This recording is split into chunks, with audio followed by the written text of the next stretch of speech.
So in this video, we're gonna show you about the Kneebar Kimura connection, and we're gonna be working at a half guard. So I'm gonna show you how we like to attack the Kimura at a half guard, and we're gonna show you how we like to attack the Kneebar off of the Kimura attack in half guard.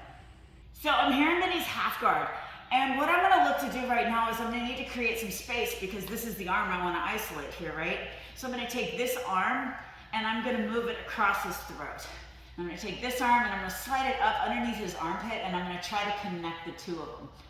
Now this works in two ways. One, if I've got enough pressure right in his throat, he's gonna break that right away because he doesn't like this pressure here. It really stinks. If somebody does this to you, you'll know. So the other thing that can happen here is maybe I don't have my pressure in the right spot and I'm gonna need to use some muscle to get it out of there. But when it looks like I'm doing it effortlessly, it's because I've got this part of my wrist here right underneath his Adam's apple, and he's gonna let go pretty easily. So I'm gonna come here, here, and I'm gonna break. Now I don't wanna make a big motion. I want a nice small motion like this when I break, because what I wanna do is I wanna pin this arm immediately. Now I'm gonna use the second arm to kind of help me here as I pin this. I'm gonna shift my hips back and pin his wrist to the mat. Now I'm gonna look to go underneath with this arm, and as I connect my hands, I'm gonna pull this thumb out and grab over like with a monkey grip on my other, on my wrist.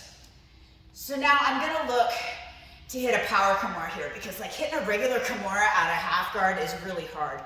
I don't have enough control over all of his body, so if I start to pull up and all of this, unless you're really good with Kimuras, probably not gonna hit it here. So what I wanna do is I'm gonna look for kind of a modified power Kimura. I'm gonna lean and stretch my weight all the way forward onto this arm here. Now I'm gonna take this back leg and I'm gonna bring it across his chest, kind of like a seatbelt. I need to make sure that I leave this knee nice and deep in though, because if I lose that, I'm gonna lose the whole position. So now what I wanna do is I'm gonna bring this knee up and I need to bring my shin behind his head. If I have to kind of pull on the Kimura a little bit to get it there, that's all right.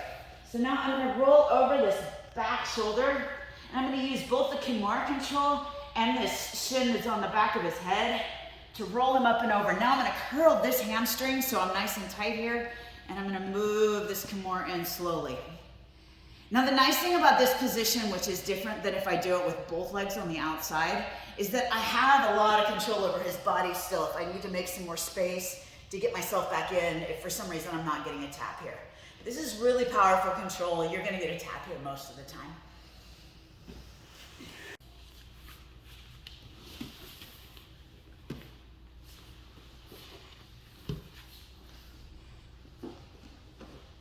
So now for the Kneebar. I'm gonna set this up in the same way. I'm gonna clear his grips. I'm gonna pin, isolate with my Kimura control. But now let's say I want my highlight, I want my Kneebar.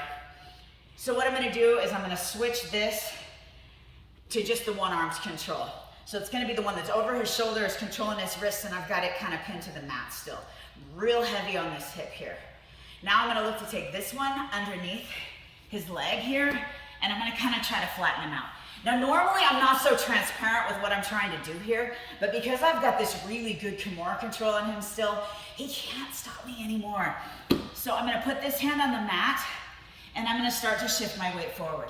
Now just momentarily, I'm gonna release his wrist and post on the mat as I'm sliding my leg through.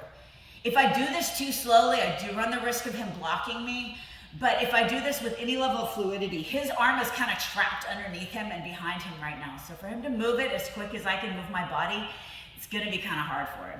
So I'm gonna release, I'm gonna post, I'm gonna slide through, I'm gonna switch my grip here, and I'm gonna look for my Drysdale, or my Bendy control in my Drysdale position. Now because his legs were already crossed, I'm gonna need to do a little walk down here, and I'm gonna use that motorcycle grip to snap his foot off. I'm gonna put my knee back in. I'm gonna close up my Bendy lock, straighten his leg, fall for my Kneebar, and as always, I work on retaining my top position.